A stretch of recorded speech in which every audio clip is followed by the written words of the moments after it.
إلى حضرة النبي مصطفى رسول الله صلى الله عليه وسلم وعلى آله وصحبه وذريته وأهل بيته شيء لله لهم الفاتحة. أعوذ بالله من الشيطان الرجيم. بسم الله الرحمن الرحيم. الحمد لله رب العالمين الرحمن الرحيم مالك يوم الدين إياك نعبد وإياك نستعين اهدنا الصراط المستقيم صراط الذين أنعمت عليهم غير المغضوب عليهم ولا الضالين آمين. وثم إلى أرواح جميع صحابة رسول الله صلى الله عليه وسلم من الأنصار والمهاجرين خصوصا أبي بكر وعمر. وثم إلى أرواح جميع أولياء الله تعالى في مشارق الأرض إلى مغاربها بريها. وثم إلى جميع القبور المسلمين والمسلمات والمؤمنين والمؤمنات الأحياء شيء لله لهم الفاتحة. أعوذ بالله من الشيطان الرجيم. بسم الله الرحمن الرحيم. الحمد لله رب العالمين الرحمن الرحيم مالك يوم الدين إياك نعبد وإياك نستعين اهدنا الصراط المستقيم صراط الذين أنعمت عليهم غير المغضوب عليهم ولا الضالين آمين. وثم إلى من حضر في هذا المجلس المباركة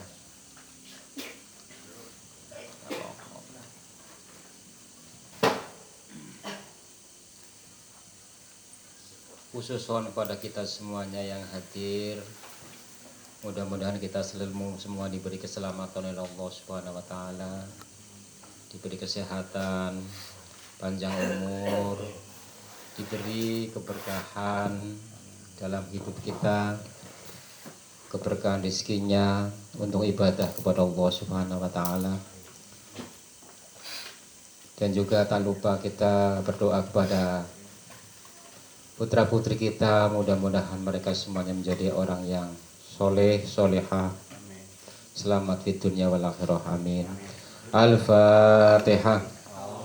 A'udzu billahi minasy syaithanir rajim. Bismillahirrahmanirrahim. Alhamdulillahirabbil alamin arrahmanir rahim. Maliki yaumiddin. Iyyaka na'budu wa iyyaka nasta'in. Ihdinas shiratal mustaqim. Shiratal ladzina an'amta 'alaihim ghairil maghdubi 'alaihim waladdallin. Amin. Bismillahirrahmanirrahim. Mata waqtul isya'i. Mata waqtul isya'i, mata iku kapan? Mata iku kapan waqtul isya'i utawi waktune salat isya. Kapan waktu salat isya itu tiba? Jawab, min hiya bisyafaqil ahmari, awit saking ilange mego abang. Mego ngerti nggak Pak? Mega itu artinya remeng-remeng yang ada di ufuk barat, karena masih ada sinar-sinar matahari.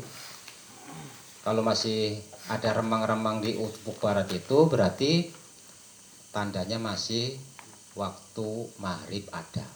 Tapi kalau sudah habis sama sekali, ya berarti sudah mulai hilang. Itu namanya min ghiyabis syafaqil ahmari, awit saking ilange mego kang abang, remeng-remeng yang merah di ufuk barat. Ila tulu'il fajri, sampai terbit fajar. Terbit fajar itu waktu imsak, ya. Terbit fajar berarti kalau kita sholat Isya masih waktu sahur, boleh nggak? Masih boleh, jam 1, jam 2, jam 3, jam 4 masih boleh.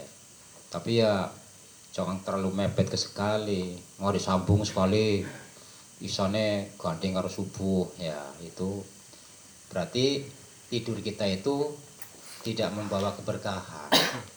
Sebab biasa kalau kita tidur belum sholat isya, ya, maka kita kadang-kadang ngimpi yang enggak. Kadang kita ngimpi sudah sholat, ngimpi apa dan lain sebagainya, tahu-tahunya belum sholat. Jadi ini para ulama ini memberikan kriteria waktu-waktu dalam sholat ini. Patokannya adalah alam. Patokannya memakai peredaran sinar matahari. Karena kita ini hidup ada di waktu siang, ada juga di waktu malam. Siang dan malam itu jumlahnya ada 24 jam. Kita diberi kewajiban yaitu sholat lima waktu. Kenapa sholat ini perlu ditentukan waktunya? Karena ini adalah ketentuan dari Allah Subhanahu wa taala. Bagaimana firman-Nya? Inna sholata kanat 'alal mu'minina kitabam mauquta. Sesungguhnya sholat itu kanat 'alal mu'minin, kanat ana apa sholat 'alal mu'minina wajib ngatasi wong mukmin lanang maupun wedok kitabam mauquta, kewajiban yang di waktu-waktu, artinya sudah tertentu waktunya. Jadi tidak sembarangan waktunya sholat, yang penting kita sholat, waktunya terserah kita, itu tidak boleh. Inilah yang disebut dengan kitabam mauquta. Makanya menurut kitab ini adalah kitab menurut pandangan atau aliran ahli sunnah wal jamaah. Menurut Imam Syafi'i ini mengkriteriakan, menjelaskan tentang waktu-waktu sholat mulai dari duhur, asar, maghrib, tadi isya. Nah sekarang kita akan mulai pada sholat subuh. Jadi sekali lagi bahwa sholat isya itu waktunya itu mulai habisnya waktu maghrib, artinya hilangnya mega yang merah di ufuk barat sampai dengan terbit fajar, mau mendekati subuh begitu. Berikutnya madza yaf'alu man waqaf ndi mau? Nggih. Ini?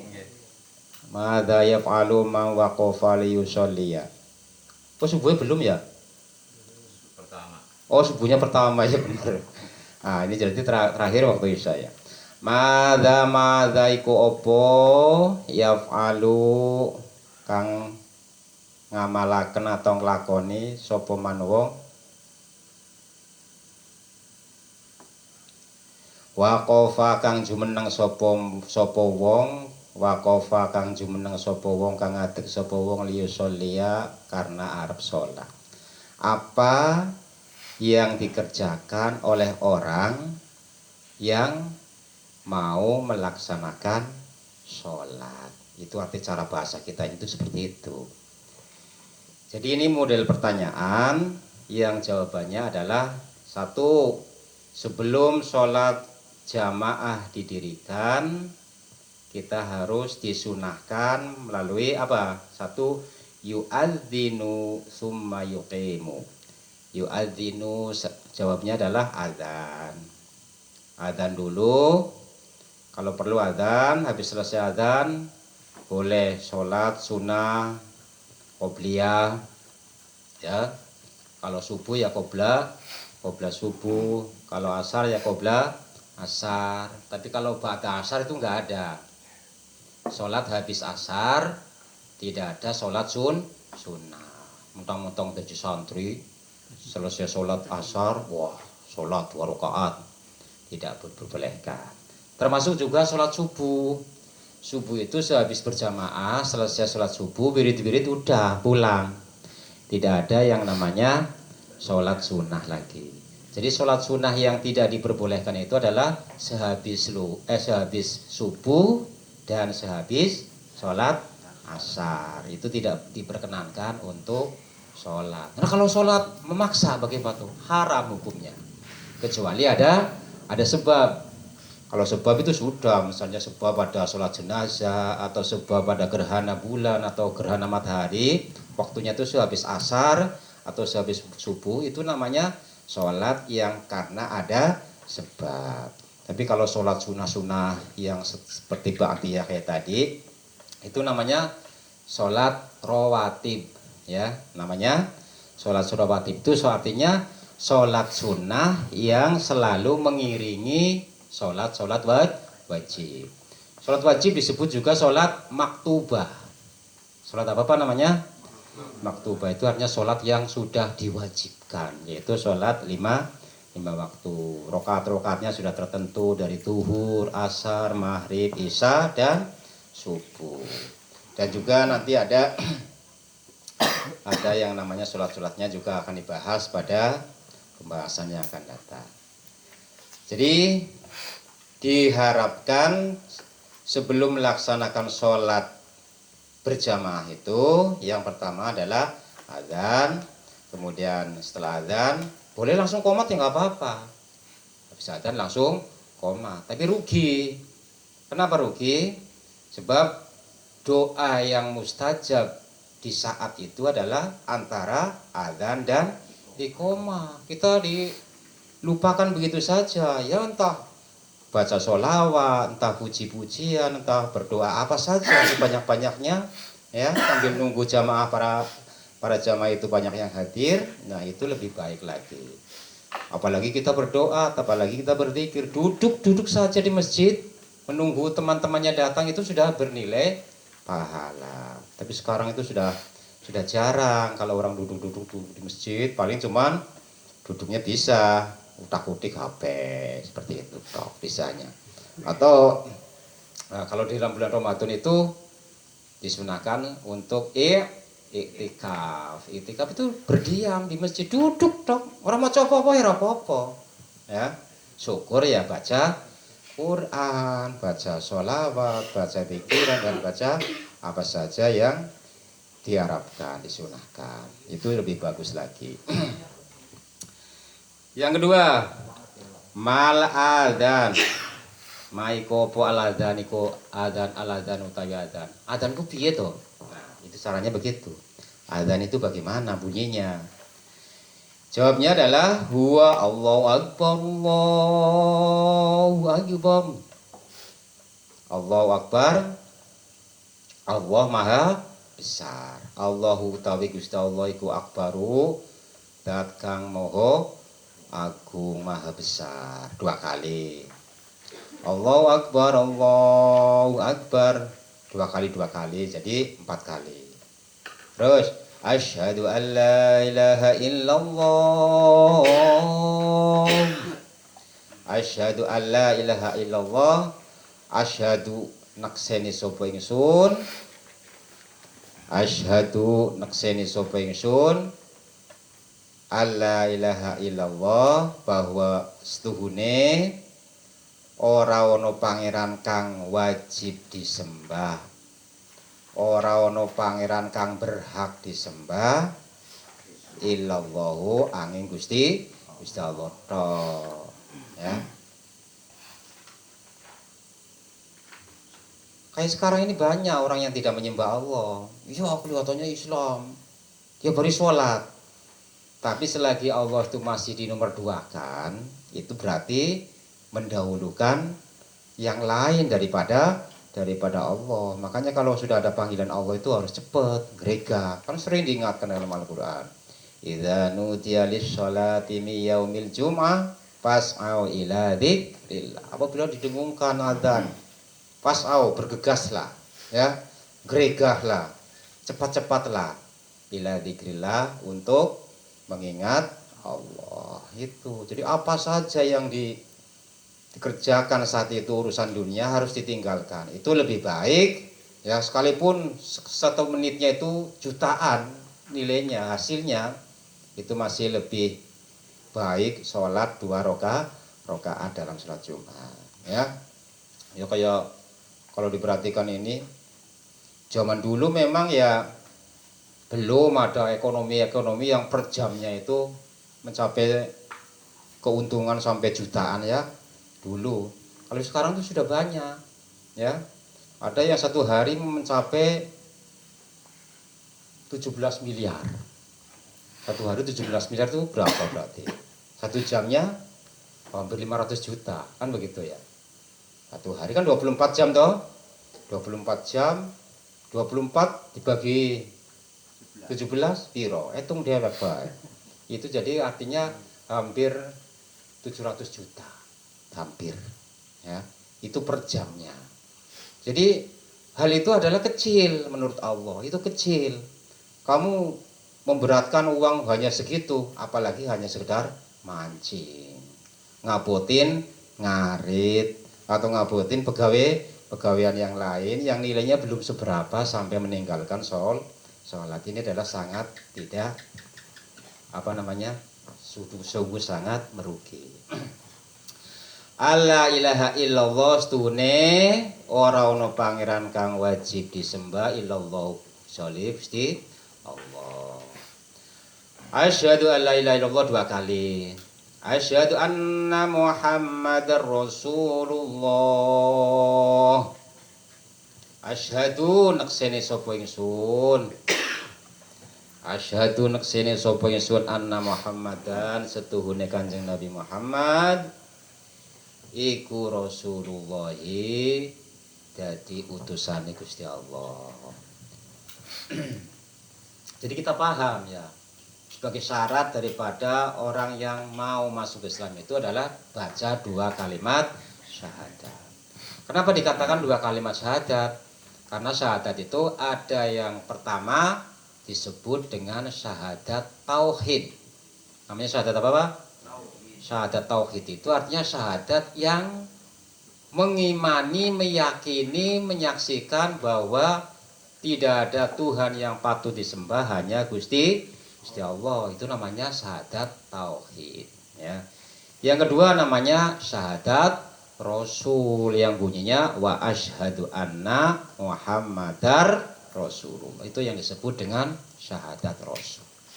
Ini harus kita masukkan dalam hati kita dalam-dalam supaya kita itu menjadi betul-betul meresap dalam hati kita, meresap dalam darah daging kita, sehingga apa yang kita kerjakan itu adalah semua menurut tuntunan Allah Subhanahu wa taala dan tuntunan Rasulnya.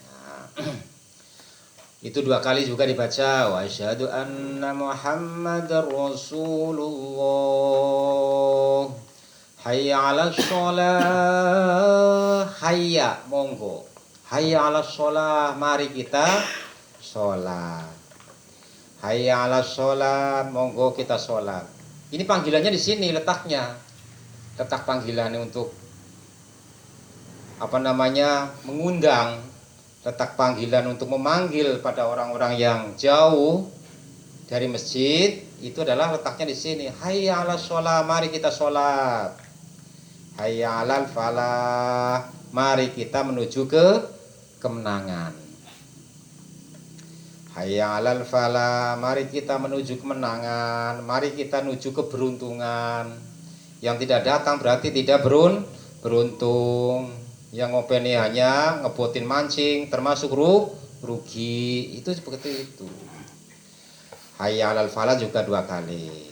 Terus Allahu Akbar sama seperti yang tadi di atas. Allah Maha Besar, Allah Maha Agung, Allah Maha Besar. Hanya Gusti Allah tok sing gede, yang lain kecil. La ilaha illallah, tidak ada Tuhan kang wajib disembah kecuali Gusti Allah tok. Itu artinya. Jadi inilah makna daripada adzan. Makanya tujuan kita ngaji di sini supaya kita itu bukan hanya sekedar mendengar, bukan hanya sekedar kita hafal. Kita hafal adanya tapi nggak ngerti maksudnya, kan begitu Pak ya. Maka dari itu sekarang kita harus paham sedikit demi sedikit. Pertama dari Allahu Akbar, apa sih maksudnya kayak? Allahu Akbar itu maksudnya mengingatkan kepada kita bahwa Allah Maha Besar. Siapa itu Allah? Allah itu adalah Tuhan yang menciptakan alam semesta, termasuk yang menciptakan kita semua. Kita paham 2 kali. Terus asyhadu alla ilaha illallah. Kalau hanya Allah saja, itu Allah telah mengutus seorang rasul yang terakhir. Rasul yang sebagai penutup zaman, yaitu Nabi Muhammad sallallahu alaihi wasallam. Jadi Allah itu mau menurunkan syariat itu tidak langsung ke manusia. Kenapa tidak langsung? Karena manusia itu tidak mampu akan berhadapan dengan Tuhan, itu nggak mampu kalau di dunia. Tapi kalau di akhirat nanti mampu, ya. Ya kan sering pada zaman umat-umatnya terdahulu itu banyak sering nantang istilahnya ya.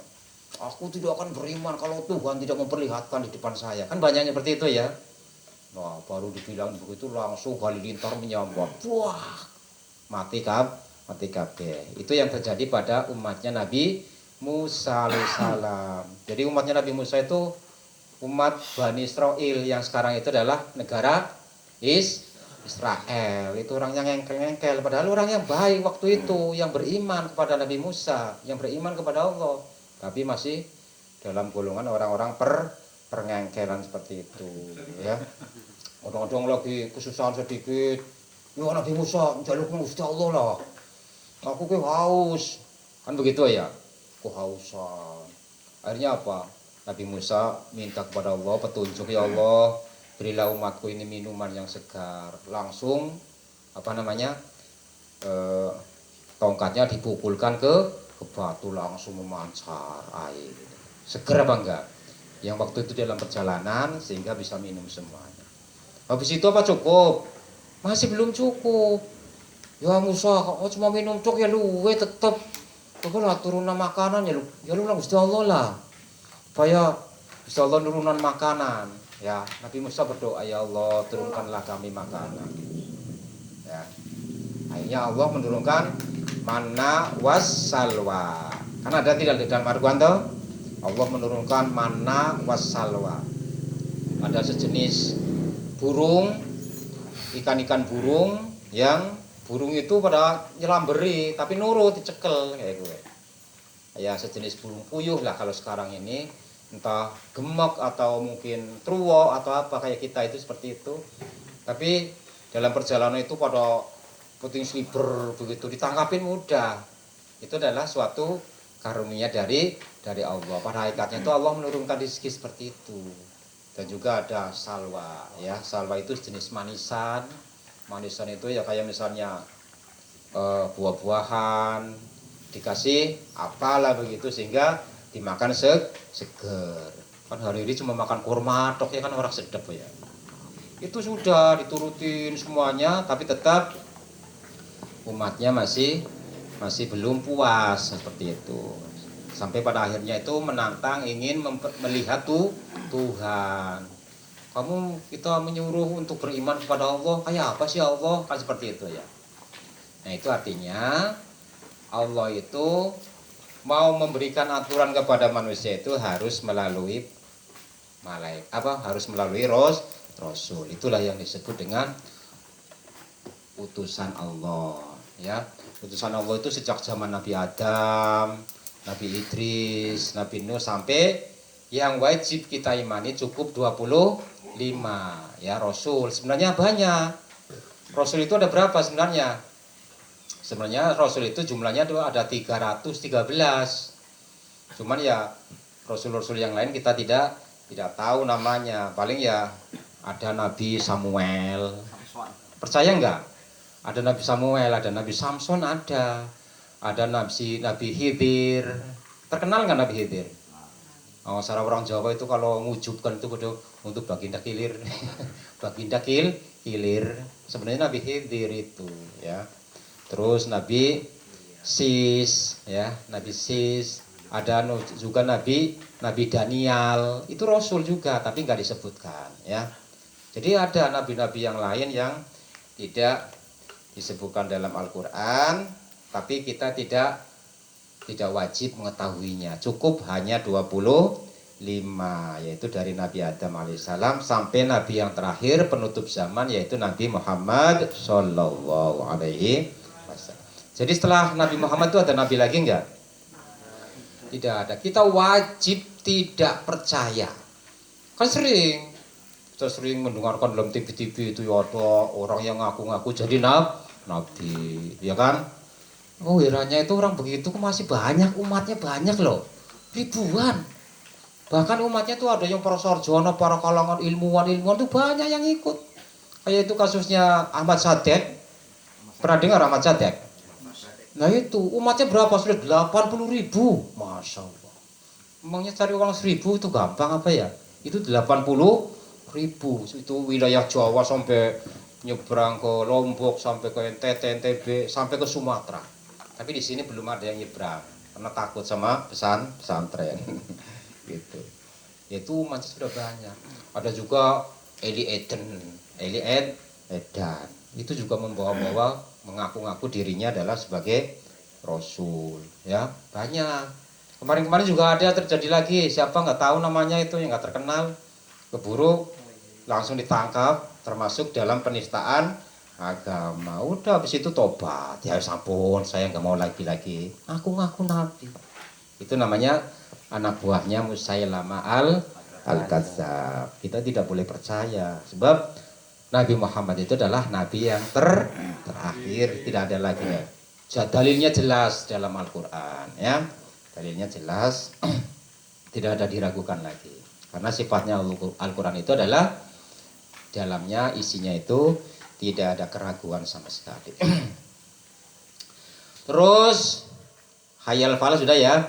Hayal falah Allahu akbar la ilaha illallah. Nah, sekarang mal iqamah. Setelah azan itu kita iqamah. Mal iqamah. Maikopo al iqamatu tawi iqamah. Iqamah itu kayak apa? Jadi kita itu ngerti, iqamah itu apa ya? Iqamah itu kayak kue. Maksudnya supaya kita ngerti, kita itu dituntut jadi umat Islam itu harus paham, kan begitu ya. Sebab ad-dinu huwal aqlu. Agama itu adalah berurusan dengan masalah akal. Kita harus pinter, dituntut jadi pinter, bukan hanya sekedar ikut-ikutan ya. Ya. Maka itulah yang disebut mal iqamah maikopo al iqamatu tawi iqamah. Iya utawi iqamah iku Allahu akbar. Cukup satu kali aja, nggak usah dua kali. Asyhadu an la ilaha illallah satu kali.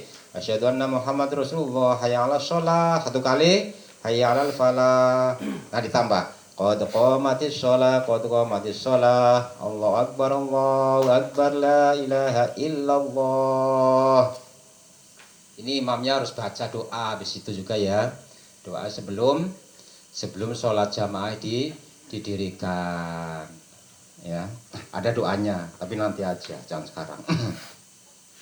Terus habis itu jangan lupa ya, seorang imam harus pandai mengatur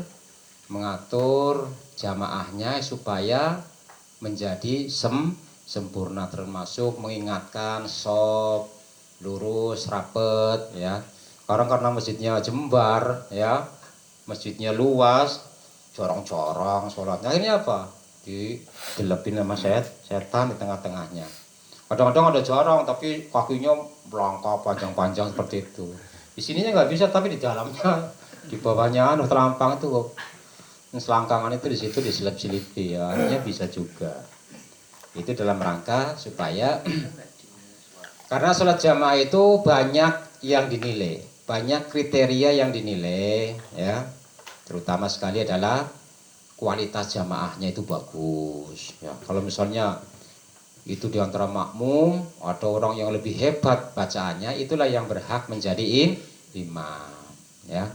Ada juga yang biasanya sih banyak tamu-tamu mungkin ya, nggak ngerti itu tamu itu pinter atau keblinger nggak tahu ya. Ada juga yang lebih pinter itu banyak ya. Terserah nanti kalau misalnya imamnya ya memberikan toleransi, melihat ada tamu kayaknya gelagat kok pintar gue, dipersilakan monggo Pak di depan. Kadang-kadang kalau orang yang tawadu biasanya nggak mau, tapi kalau orang yang engkres biasanya belum disuruh aja sudah maka cicilan lihat-lihat supaya kok gak disuruh-suruh kan begitu ya. Itu yang engkres biasanya begitu. Itu dalam apa enggak itu? Ya tandanya air teriak, tanda tak dalam. Nah, seperti itu aja, nggak usah bingung-bingung. Terus baca doa ya sebelum sholat itu, baca surat An-Nas ya. Hafal toh? Qul a'udzu birabbin nas, malikin nas, ilahin nas, min syarril waswasil khannas, alladzi waswisu fi sudurin nas minal jin. Nah, itu baca itu. supaya hati kita itu fokus, jangan dibisiki oleh bisikan-bisikan setan. Itu tadi yang pertama. Kemudian doanya, Allahumma inni apa? Allahumma inni a'udzubika Rabbi a'udzubika min hamazatis syayatin wa a'udzubika Rabbi turun. Itu harus hafal. Ya. Rabbi a'udzubika min hamazatis syayatin wa a'udzubika Rabbi turun. Itu tujuannya itu kayak tadi, supaya kita dalam sholat itu fokus sehingga bisa khusyuk seperti itu. Jangan sampai ada gangguan-gangguan, baik itu gangguan setan yang berupa yang nggak kelihatan maupun setan-setan yang kelihatan. Setan yang kelihatan itu jenisnya apa? Minal jin natiwan, nah dari golongan jin dan golongan manusia. Jadi manusia itu yang mangel. Kalau demit-demit dibaca ayat kursi ya lari ya kan.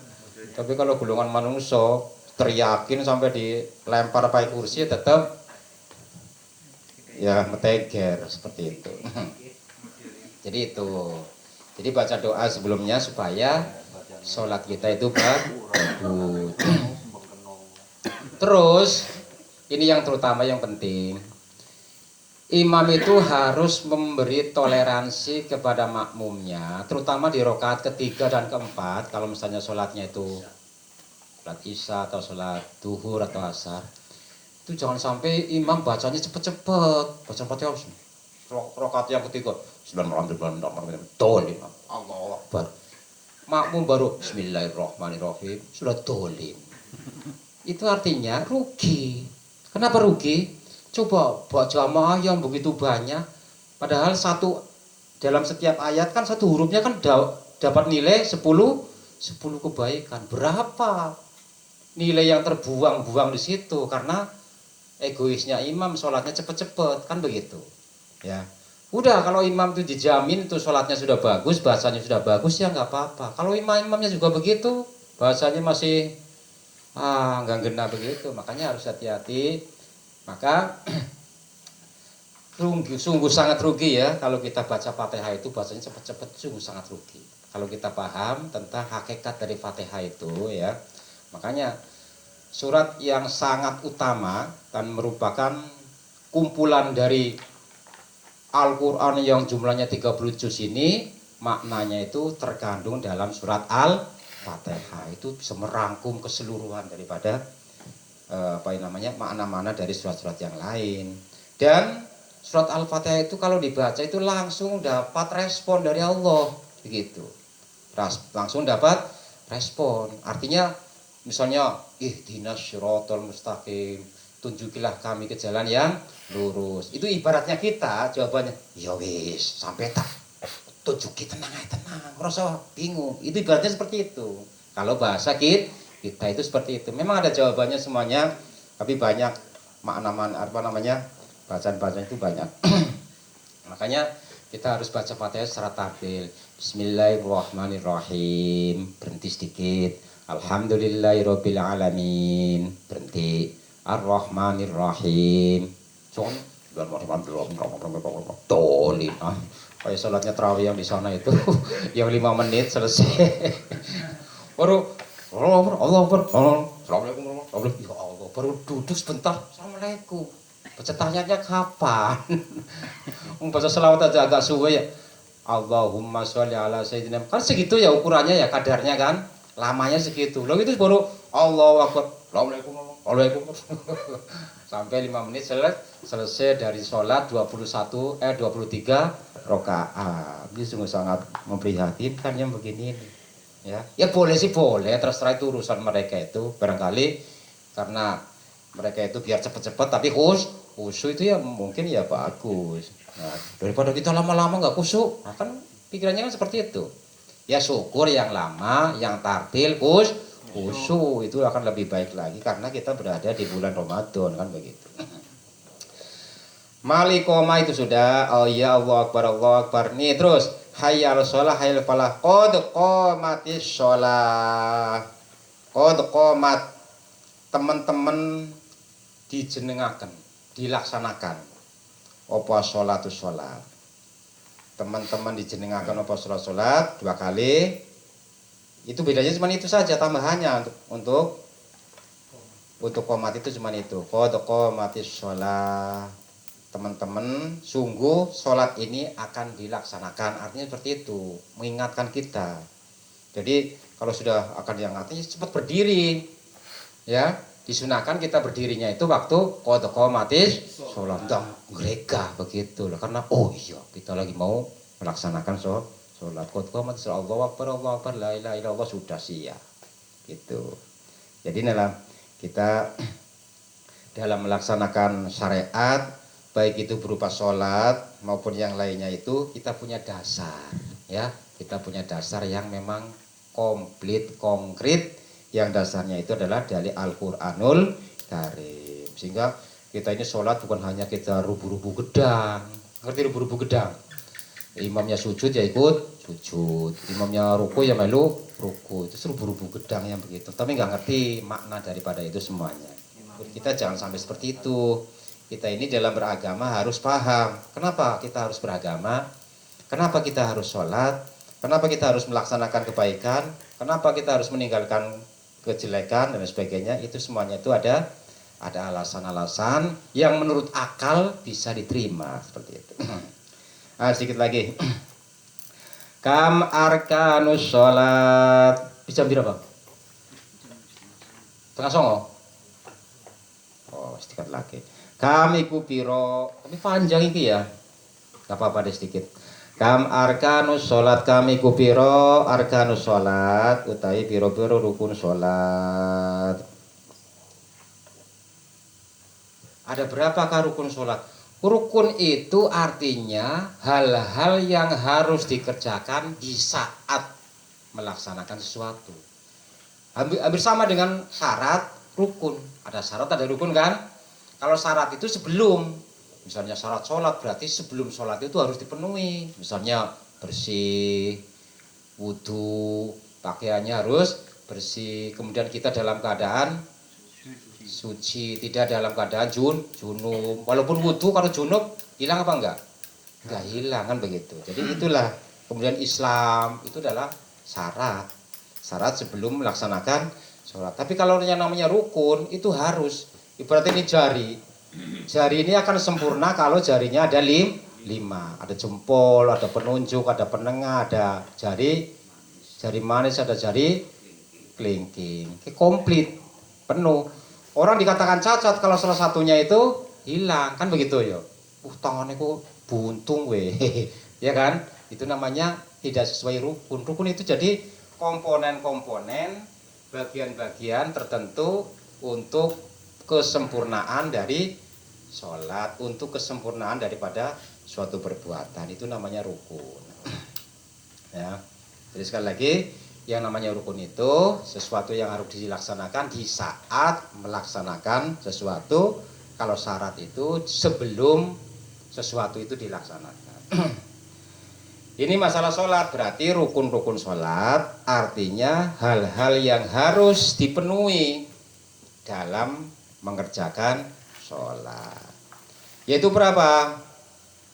Arkanus sholati utai piro-piro rukune sholat iku arba'ata asyara, ono 14. Ya, rukun sholat iku ada 14. Al awwalu utawi kang pertama kang dingin iku al qiyamu, ngadeg lil qadiri ngatasé wong kang kuat. Pertama ngadeg disit. Jadi kalau orang buru-buru harus butuh, oh imamnya sudah mulian, boleh nggak begitu? Nggak boleh, berarti kan belum terlaksana ini komatnya, ya berdirinya harus berdiri dulu tegak. Bismillahirrahmanirrahim. Allah Akbar. Harus begitu. Jangan buru-buru belum sampai Akbar. Itu namanya menyusu-nyusu. Sedangkan menyusu-nyusu itu adalah perbuatan setan. Jangan kita ikuti seperti itu. Jadi ingat, satu ngadeg berdiri tegak. Bagi yang mampu, kalau yang nggak kuat lagi ya sikile rematik atau mungkin sikile kena apa ya, duduk boleh. Asani utawi kapindo iku an-niyatu niat. Niate apa? duhur ya niat sholat duhur, sholli fardhu duhri. Niatnya makmum ya harus ada makmuman. Niatnya jadi imam ya harus imaman. Itu niat. Kemudian setelah niat Allahu Akbar. Itu takbir adalah asalisu utawi kaping telu iku takbiratul ihram. Takbiratul ihram baca Allahu Akbar. Kenapa disebut takbiratul ihram? Karena setelah kita baca takbir Allahu Akbar itu semua yang halal itu jadi haram. Ya, kecuali yang dibolehkan hanya bacaan-bacaan sholat dan perbuatan-perbuatan yang ada dalam sholat. Contoh, ngerokok boleh enggak? Boleh kan? Tapi kalau sudah Allahu Akbar, boleh ngerokok? Wah, ngerokok pul begitu. Enggak boleh, haram jadinya. Namanya takbiratul ihram. Setelah Allahu Akbar, dulu minum boleh enggak? Boleh. Tapi setelah takbir, Allahu Akbar. Nggawa akuan sak terusin sholat. Haram jadinya. Yang haram itu menyebabkan sholatnya jadi batal dan seterusnya. Makanya itu disebut dengan takbiratul ihram. Bacanya itu tadi Allahu Akbar. Selain Allahu Akbar boleh enggak? Tidak. Allah Maha Gede. Boleh enggak? Enggak boleh, karena ini syarat. Syarat takbiratul ihram itu harus Allahu Akbar. Selain itu enggak boleh. Gitu. Itu syaratnya. Jadi kayak orang kejawen katanya, oh sholat kan kudu dipahami, kudu di ngerti. Sholat pakai bahasa Jawa aja. Ada yang begitu kan? Dulu kita dengar-dengar tuh nenek moyang kita kan begitu. Jangan ditiru-tiru, itu zaman kuno itu. Ya sebelum zaman ada tulisan, ada baca tulis, belum masih banyak orang buta huruf. Sekarang sudah banyak orang pinter, banyak modern. Ya harus secara modern juga, tidak ada bahasa-bahasa Jawa dan segala. Tetap Allahu Akbar ya pakai Allahu Akbar. Kok nggak ngerti? Ngerti. Apa artinya? Allah Maha Agung. Itu kok. Ar-rabi'u tawi kaping 4 iku qiraatul Fatihati maca Fatihah. Yang keempat baca Fatihah. Kata Kanjeng Nabi, la sholata illa bil Fatihah. Tidak ada sholat itu tetap kecuali dengan membaca Al-Fatihah. Jadi Fatihah itu wajib masuk dalam rukun sholat. Nah kalau jadi makmum, ya kalau jadi makmum wajib baca Fatihah. Misalnya imam lagi sementara baca Fatihah, kita dengerin seksama. Oh baca Fatihahnya bagus. Kadang-kadang imam juga makmum menilai, ini baca Fatihahnya tuh kayak kies, kayak ora cocok begitu. Enggak apa-apa. Yang penting kita yakin bahwa itu benar. Karena menurut dia, kemampuannya dia itu hanya sampai segitu. Sebab tidak seluruhnya manusia itu fase. Pada zaman Nabi juga ada yang tidak fase. Tapi Nabi sudah memaklumi, enggak apa-apa. Itu memang kemampuannya segitu, ya udah, begitulah. Jadi kita enggak usah egois lah mentang-mentang pinter sendiri. Oh, enggak sah kayak. Sholat lagi, sholat sendiri, nggak usah begitu ya. Jadi kita tetap toleransi. Kalau mereka itu bisanya begitu ya berarti menurut dia benar, maka kita akui benerannya dia. Tapi kita juga harus baca sesuai dengan menurut kita. Kalau sudah baca Fatihah selesai, terus sementara imam baca surat, kita cepat-cepat baca Fatihah begitu dan seterusnya. Kalau rakaat ketiga keempat ya begitu takbir selesai ya baca Fatihah sama-sama begitu. Tapi tidak dijaharkan, tidak dikeraskan. Kok kenapa sih ada sholat dipelanin, ada sholat tidak diserukan, tidak dikeraskan? Kenapa ada begitu? Sholat itu harus sesuaikan dengan asbabun nuzul dari sholat itu sendiri. Ya kejadiannya itu adalah sholat malam itu adalah sholat yang memang perlu perhatian. Karena perlu perhatian itu maka orang harus mendengarkan seperti itu. Ya kan pertama sholat yang keras kan sholat maghrib, ya kan? Allahu Akbar bismillahirrahmanirrahim gitu. Terus isya dan subuh. Zuhur asar, kenapa? Ya karena itu tadi disesuaikan dengan kondisinya seperti itu, disesuaikan dengan asbab daripada sholat itu sendiri. Kita ngerti sebab-sebab sholat duhur, sebab sholat asar, maghrib, isya subuh, ngerti semua nggak? Nggak ngerti. Sholat ini sebenarnya yang 5 waktu itu ngadopsi dari nabi-nabi yang dulu, Pak.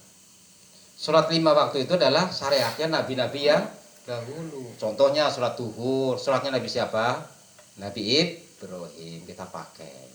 Ya harus begitu, dari Nabi Ibrahim begitu ya kita harus seperti itu. Sebab ceritanya ketika Nabi Ibrahim itu habis mengorbankan putranya yang namanya Ismail, ya, yang namanya anak biar bagaimana kan ya disembelih ya, ceritanya disembelih. Habis melihat, wah anak wis mati, pingsan lepek-lepek sampai akhirnya siumannya bangunnya itu pas waktu duhur. Oh alhamdulillah, jebule ora mati kan anakku ya. Padahal disembelih temenan. Akhirnya syukur kepada Allah, ya Allah takbir Allah Akbar. Sujud sampai 4 rakaat. Itulah Nabi Ibrahim. Begitu juga Nabi Salat asar. Salat asar, salatnya siapa? Salatnya Nabi Yunus ketika beliau itu keluar dari perut ikan itu pas sore hari. Langsung setelah seminggu dalam lautan diputer-puterin di perutnya ikan begitu. Ya setelah itu dimuntahkan di pantai begitu lihat, wah waktu asar. Oh alhamdulillah aku urip Menurut dia itu anggapannya sudah mati, tapi sadar dia waktu asarnya dia bersyukur, sujud syukur, sholat 4 rakaat yaitu sholat asar. Begitu juga maghrib adalah Nabi Isa. Nabi Isa ya begitu, mulai keras suaranya ini. Karena apa? Waktu itu Nabi Isa itu dikejar-kejar oleh tentara Romawi. Nah setelah dikejar-kejar itu sudah mendekati waktu maghrib. Belarah kabeh, murid-muridnya yang 12 itu belarah enggak tentu. Ini yang si A itu di mana sih? Si B enggak kelihatan. Akhirnya demi mereka itu ngerti bahwa Nabi siapa tadi? Nabi Isa itu selamat dan ini waktunya sudah sholat, maka ditakbirin dikerasin. Allahu Akbar sehingga orang-orang yang ada di sekitar itu teman-temannya, Nabi Isa ada sholat, wah langsung buru-buru sana. Itu mengingatkan bahwa Nabi Isa itu selamat dari kejaran tentara Romawi yang akan dibunuh, yang akan disalib. Tentara yang ketemu adalah Yudas itu diserupakan. Wah ini orangnya ini yang dikejar-kejar. Kan gelap keadaannya ya. Jadi orang itu yang namanya Yudas yang ditarik-tarik, dipaksa-paksa, akhirnya yang disalib itu dia. Sementara Nabi Isa dan murid-muridnya itu selamat. Maka itu syukur, yaitu dengan sholat 3 rakaat. Sholat Isya. Nabi siapa? Nabi Musa. Ceritanya bagaimana? Nabi Musa kan waktu itu kan malam-malam gelap gulita kan begitu ya. Jadi suruh jalan-jalan dari Mesir, pertama dari Mesir suruh pergi. Minggat. Cara kita tuh minggat karena habis dikejar oleh tentara Fir'aun. Minggat sampai ke negeri Madian. Dari negeri Madian terus ketemu dengan Nabi Syu'aib, terus dirabi kena karo anake. Terus oleh Allah dipanggil, Musa, kamu datang lagi sana Mesir. Itu Fir'aun urusin itu, imankan itu Fir'aun. Suruh datang. Sementara keadaannya Nabi Musa sudah kawin dengan putrinya Nabi Syu'aib. Ya nurut kabeh bojone ya. Pelaku bungi-bungi klok-klok siang malam. Kalau darahnya halus sayang ini sih mending ya. Dari Madian ke Mesir ya ribuan kilo jaraknya. Antar negara kan. Madian itu komplek di sekitar Saudi, di wilayah sana jauh lagi ya. Atasnya lagi ke antara wilayah Asia Selatan seperti itu hampir. Sampai ke timur ke barat. Kemudian sampai melewati Tripoli, Tunisia, baru nyebrang ke benua Afrika, terus sampai ke Mesir. Mesir kan ada di Afrika toh? Iya. Ada di Afrika. Dari Asia menuju ke Afrika. Berarti lewat antar benua. Mlaku, ya kan? Karo bojone lagi meteng. Coba kira-kira bojone meteng jak mlaku gelem ora ya? Warna gelap-gelapan begitu ditinggal. Dok, sampai di kene sih ya. Nyapa? Kalau nang dhuwur kok kayak itu padahal Allah itu mengundang dia itu untuk datang ke sana. Jadi seolah-olah dia itu memberikan stimulus supaya hatinya itu tergerak supaya ingin ke sana. Itu ada sinar-sinar yang berada di gunung Turisina seperti itu ya. Akhirnya, lah Indo, sampean tinggal ngene ae. Wong loroan. Bojone loro ya. Bojone loro tinggal kempas, kempis, petong-petongan ngalas ya. Tinggal. Nabi Musa apa cukup sejam 2 jam? Suwe lama loh di situ. Begitu datang sono itu Nabi Musa diberi wahyu oleh Allah Subhanahu wa taala untuk menerima kerasulan ya. Dibaptis apa dibaiat bahwa Nabi Musa alaihissalam itu diutus sebagai rasul sekaligus diberi kekuatan senjata namanya mukjizat. Nah, kan sebelumnya itu kan Nabi Musa nawar, ya Allah, kalau saya cuma diberi begini, bagaimana menghadapi Fir'aun? Fir'aun itu banyak tentaranya. Lagian saya juga dulu kan habis bunuh orang sana, lagi kejar-kejar terus bagaimana? Stop, tenang aja. Coba, kowe apa kowe nang tanganmu kowe? Kata Allah. Cara bahasa kitanya begitu ya. Bahasa kitanya. Tongkat. Nyapa ke tongkat? Ini loh tongkat yang biasa untuk angon wedhus, gura-gura wedhus, ngoyak-koyak, mukul-mukul pohon. Pohon yang kering dipukul-pukul kalau sudah kepepet jadi hijau, jadi keluar daun, betul-betul jatuh terus dimakanin kambing sehingga kambingnya kenyang. Kan waktu itu kan Nabi Musa kan disuruh angon kambing ya, berapa tahun? Puluhan tahun demi untuk membayar mahar kawin dengan anaknya Nabi Syuaib kan begitu ya. Nah itu dibekali tongkat dari mertuanya itu Nabi Syuaib. Tapi Musa sendiri nggak ngerti tongkat itu apa tujuannya, apa manfaatnya itu nggak ngerti. Terus ditanya oleh Allah, coba kalau begitu coba tongkatnya dilemparin. Begitu dilempar langsung jadi ular naga besar sekali. Kira-kira kita bagaimana itu? Di tengah-tengah hutan, gelap, lemparin tongkat jadi ular besar, kira-kira bagaimana?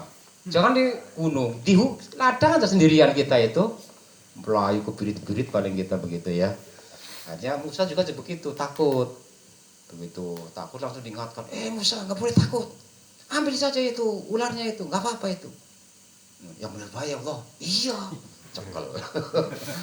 Cekel itu tongkatnya jadi tongkat lagi. Dipegang ularnya jadi tongkat lagi. Oh, alhamdulillah. Itu senjata yang kamu pakai gunakan untuk menghadapi Fir'aun itu. Tapi nggak mampu kalau cuma begini ya Allah. Baik, tambahin lagi. Coba tanganmu mana? Masukkan ke kelek. Nah, kelek begini. Disuruh oleh Allah. Terus dibuka. Wah, langsung kayak sinar. Kalau menyorotkan orang itu nggak bisa lihat apa kayak lampu merkuri yang ribuan watt itu anunya itu. Jadi bersinar putih ya kehijau-hijauan sehingga kalau dilihat oleh orang itu menyilaukan. Itu senjata. Silakan berangkat. Begitu. Masih nawar lagi Nabi Musa. Ya Allah. Walaupun kita sudah diberi bekal, tapi aku ngomongnya kan pelo. Nabi Musa ngomongnya pelo ya. Kenapa pelo? Karena waktu hidup di lingkungan kerajaan Fir'aun itu memakan bara. Waktu itu kan Nabi Musa masih kecil bayi ya timang-timang sama Fir'aun. Fir'aun jenggotnya panjang tarik mau. Waduh sakit. Ini masih kecil aja sudah musuh ke, bahaya ke. Pateni ae. Oleh istrinya jangan, ini masih bayi, ngerti. Wah, nggak mungkin. Kalau nggak percaya coba buktikan. Ini roti, ini api. Coba siapa yang mau diambil? Kalau memang yang diambil roti berarti betul-betul ini orang mau pinter kan begitu ya. Tapi oleh Allah ditujukan yang diambil itu adalah api sehingga apinya sampai kepegang, sampai kemasukan ke mulut sehingga mulutnya luka seperti itu. Sampai ngomongnya tuh enggak jelas. Ya sehingga pada waktu dia dibaptis menjadi rasul minta tolong saudaranya yang namanya Nabi Harun untuk jadi juru bicara. Oke, begitu. Nabi Harun yang sudah ada di Mesir, masih di Mesir adiknya itu di sana. Nanti akan saya kasih tahu itu. Dia akan jadi juru bicaranya kamu. Benar. Begitu sampai di Mesir, Nabi Harun sudah menunggu di situ. Padahal kan nggak pernah telepon-teleponan ya. Yang ngasih nelpon itu siapa? Gusti Allah. Alhamdulillah langsung peluk-pelukan. Sudah berapa puluh tahun nggak ketemu kan? Sudah puluhan tahun karena dia tuh sudah berpisah dengan Nabi Harun adiknya, saudaranya. Itu maka di malam itulah Nabi Musa alaihissalam itu bersyukur, ya, bersyukur diberi hidayah, diberi petunjuk keislaman, maka dia dengan sujud 4 rakaat yang disebut dengan sholat isya. Dan subuh Nabi Adam piye? Diturunkan ke bumi itu dalam keadaan malam. Gelap sekali di tengah hujan. Waduh. Sudah kalau kayak kita sih mendingan lapangan ya. Atau pernah tahu siangnya bagaimana? Belum pernah ke bumi, diturunkan di tengah malam, gelap-gelap. Waduh. Kira-kira bagaimana kita itu? Pokoknya mau jalan ke sana. Bagaimana sih? Sudah begitu diturunkannya itu nggak bareng-bareng dengan istrinya. Kalau bareng-bareng dengan istrinya kan nggak numpul-numpulan begitu kan lumayan ya. Tapi dipisah. Wah itu. Akhirnya nunggu aja diem. Ya Allah. Saya sambil berdoa. Rabbana dzalamna anfusana wa illam taghfir lana wa tarhamna lanakunanna minal khasirin. Itu berdoa terus tobat, ya Allah. Saya pernah dosa terus. Akhirnya sampai malam berlalu sampai kelihatan kuning-kuning di ufuk timur. Wah, ada kuning-kuning. Oh, berarti ada siang ini. Alhamdulillah. Berarti waktu subuh langsung syukur. Maka sholat 2 rakaat namanya waktu sholat subuh. Sholatnya Nabi siapa tadi? Adam. Sholat duhur tadi Nabi siapa? Nabi Ibrahim. Sholat asar Nabi Yunus. Sholat maghrib Nabi Isa. Sholat isya Nabi Musa. Itu. Jadi adopsi sholat yang 5 waktu itu sudah pas. Makanya biar mau dikasih sholat dulunya waktu Isra Mi'raj katanya 50 waktu.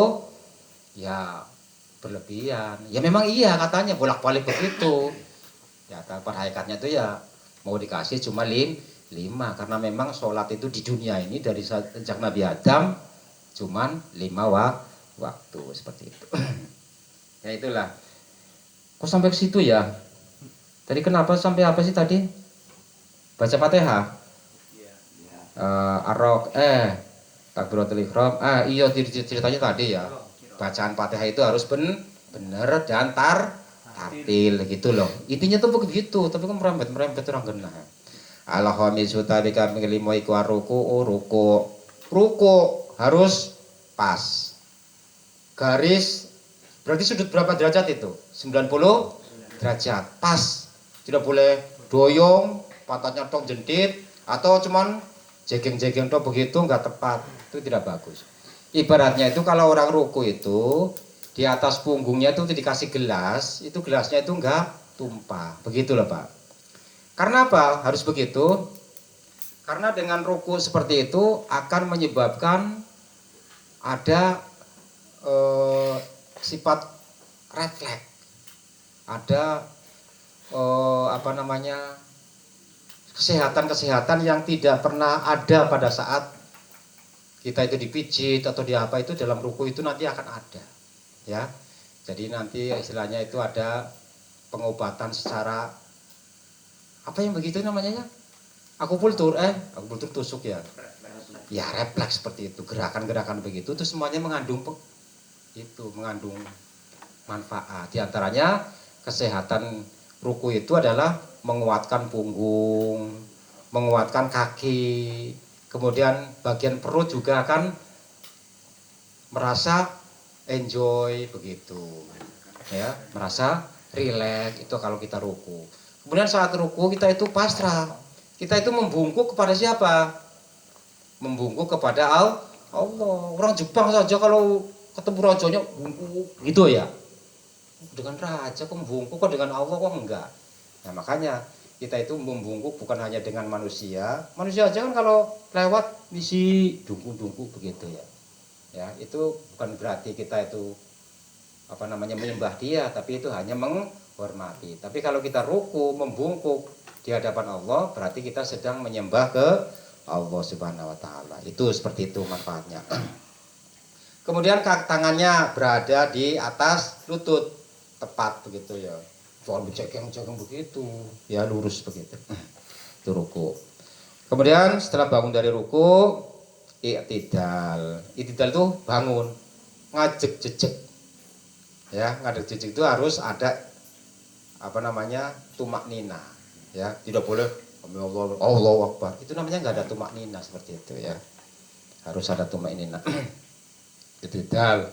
Yang disebut i'tidal itu adalah berdiri dari ruku. Kemudian sujud asabi utawi kaping 7.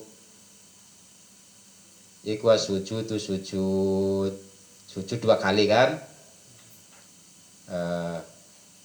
Sujud itu adalah mencium tanah, mencium sajadah, mencium lantai ya. Anggota sujud harus ada 5 yang mencium. Pertama adalah dahi, yang kedua telapak tangan, sudah berapa? 3, kemudian dengkul, itu ya, dengkul 2, kemudian yang terakhir adalah kedua telapak kaki. Kakinya itu jangan begini kalau sujud, ya harus dipadal. Cara bahasa kita itu dipadal, jadi jempol kakinya itu madal begitu. Soalnya nanti akan menetralisir bagian pencernaan, bagian perut kita itu jadi enak. Tapi kalau sujud begitu tuh nggak akan ada reaksi, nggak ada. Itu seperti itu. Sujud.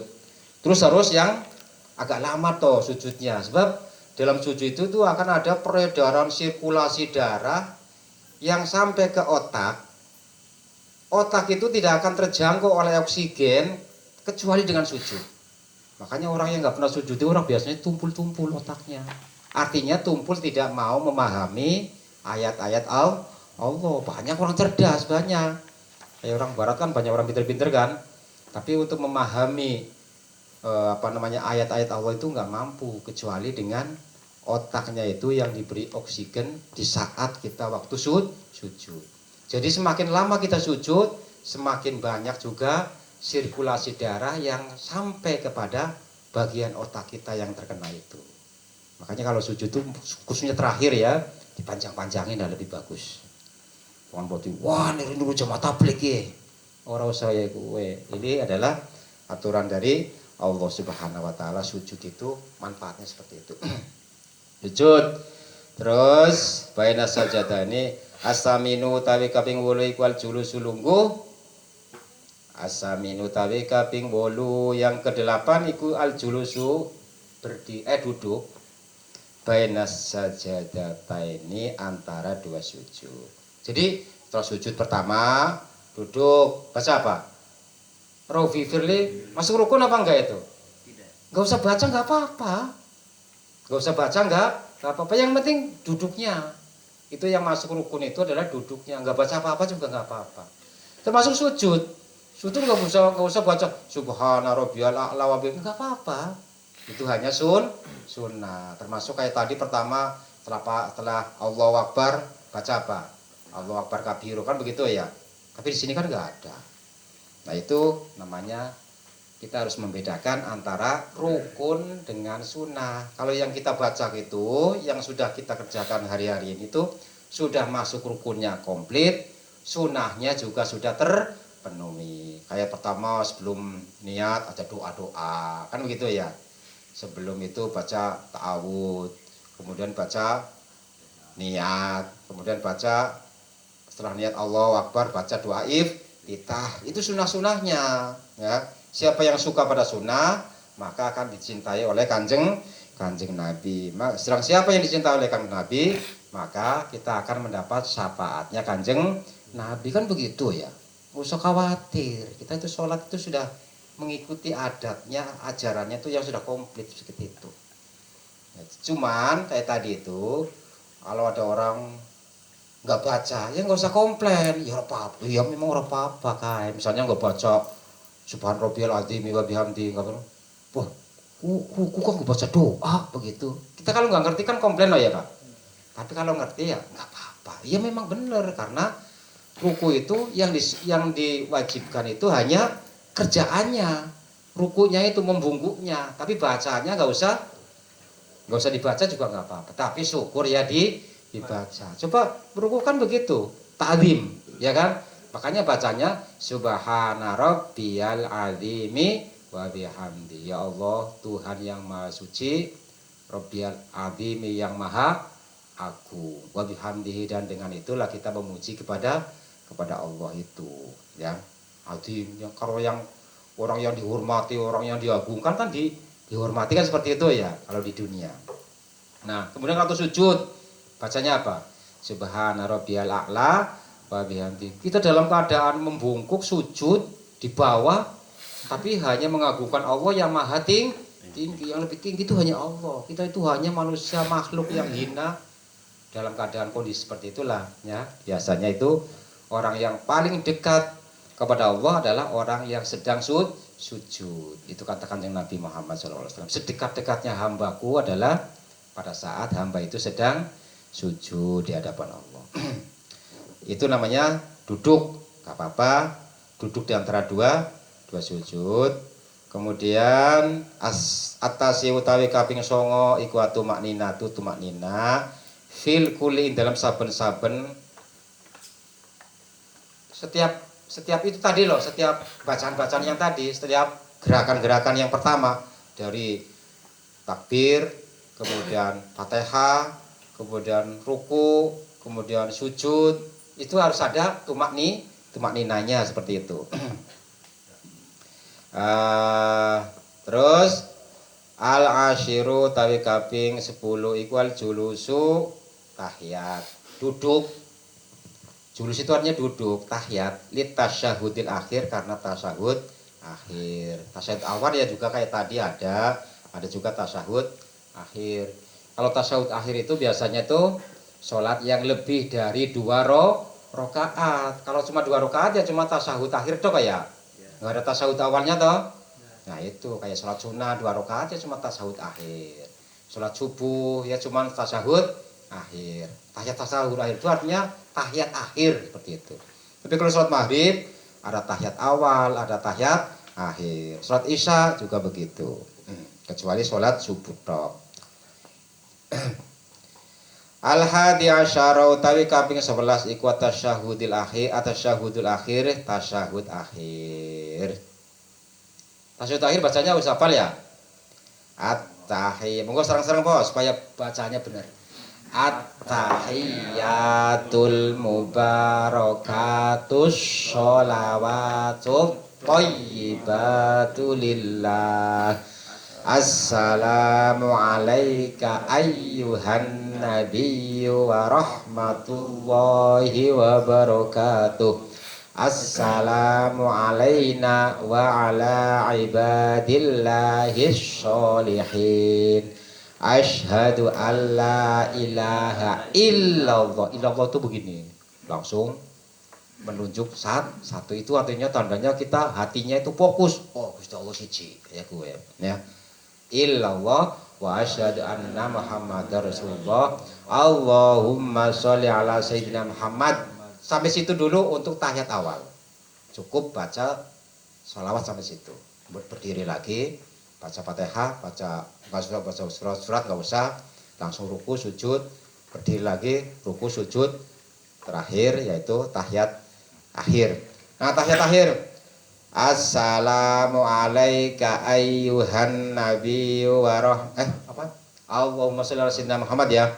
Allahumma sholli ala sayyidina Muhammad wa ala ali sayyidina Muhammad kama shallaita ala sayyidina Ibrahim wa ala ali sayyidina Ibrahim wa barik ala sayyidina Muhammad wa ala ali sayyidina Muhammad kama barakta ala sayyidina Ibrahim wa ala ali sayyidina Ibrahim fil alamina innaka hamidum majid. Sampai situ toh. Ada tambahannya enggak? Ada yang hafal? Banyak sebenarnya baca-baca tahiyat akhir itu ada baca doa. Di antaranya Allahumma firli ma qaddamtu wa ma akhartu wa ma a'lantu dan seterusnya. Wa ma anta a'lamu bihi minni antal muqaddim wa antal muakhiru La ilaha illa anta. Sampai situ. Tambah lagi. Allahumma inni a'udzubika, ya Allah, sesungguhnya aku berlindung kepadamu. A'udzubika Allahumma a'udzubika min adzabil qabri, dari siksa kubur, wa min adzabin nar, dan dari siksa neraka, wa min fitnatil mahya, dan dari fitnah hidup, wa mamati, wa min fitnatil mahya wal mamati lillah apa? Lillahi rabbil alamin la syarikalah wa bidzalika sampai situ.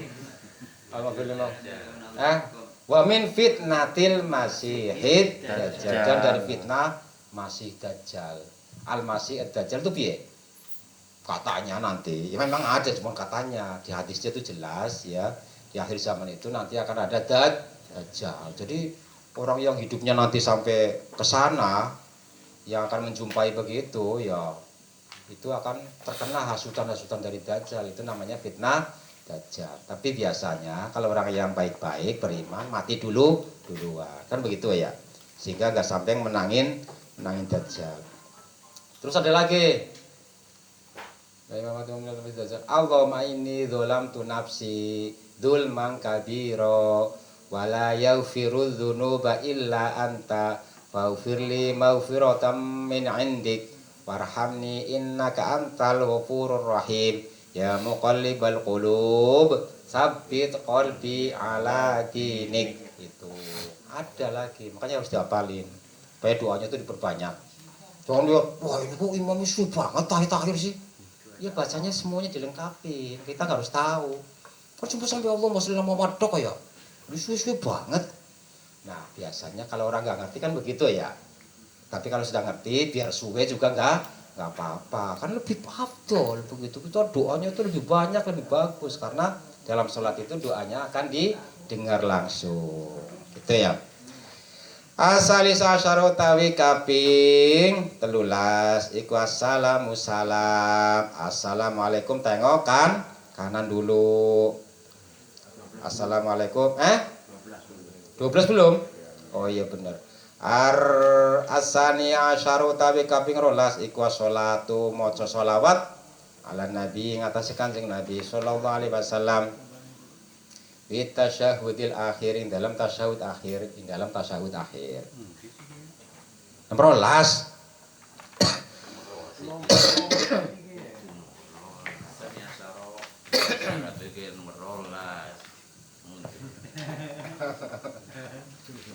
Mati teko kene lho langsung lompat balik mana itu.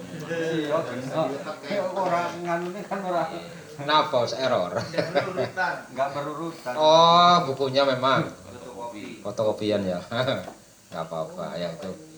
Tapi sebenarnya kan masih satu halaman toh ini ya. Dari masih satu halaman kok bisa lompat? Enggak, fotokopian. Oh iya.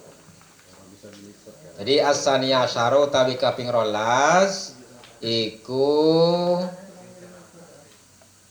as-sholatu maca sholawat ala nabi Kanjeng atas Kanjeng Nabi sallallahu alaihi wasallam. Bi tasyahudil akhir, ing dalam tasyahud akhir. As-salisa asyara utawi kang kaping 13 iku assalamu salam. Tadi salam kanan baca apa doanya? Hafal enggak? Apa? Allahumma inni as'alukal fauza bil jannah. Boleh begitu. Allahumma inni as'alukal fauza, ya Allah, sesungguhnya aku minta kebahagiaan, minta keberuntungan bil jannati, dengan surga. Itu harus berdoa. Terus tengok kanan. Allahumma inni as'alukal najaha minan nar. Allahumma inni as'alukan najaha minan nar wal afwa indal hisab. Begitu. Ya Allah, berilah aku keselamatan dari siksa api neraka, ya, wal fawza bil jannah, dan kebahagiaan dengan surga. Itu harus begitu doa. Jadi kita setiap sholat itu 17 rakaat 5 kali salam, ya 5 kali salam ya, berarti tiap hari sehari semalam kita tuh minta ke surga, minta diselamatkan dari siksa di neraka itu sampai lima kali. 1 kali aja diterima, alhamdulillah, kan selamat kabeh ya. Itu. Ya mudah-mudahan sedikit ini kita bersama berdiskusi ya. Mudah-mudahan bermanfaat untuk kita semuanya dan semakin mempermantap pengetahuan kita sehingga kita dalam beribadah kepada Allah itu nggak ada namanya syak. Tidak ada yang namanya ragu, ragu-ragu, karena ini kita ngaji berdasarkan kitab yang alirannya itu adalah madhab Imam Syafi'i ya. Bab aliran madhab itu ada 4 ya, Maliki, Hambali, Syafi'i dan Hanafi. Itu adalah madhab yang dipertanggungjawabkan di hadapan Allah Subhanahu wa taala. Mudah-mudahan bermanfaat dan mari kita sama-sama berdoa mengharapkan perlindungan kepada Allah Subhanahu wa taala. Mudah-mudahan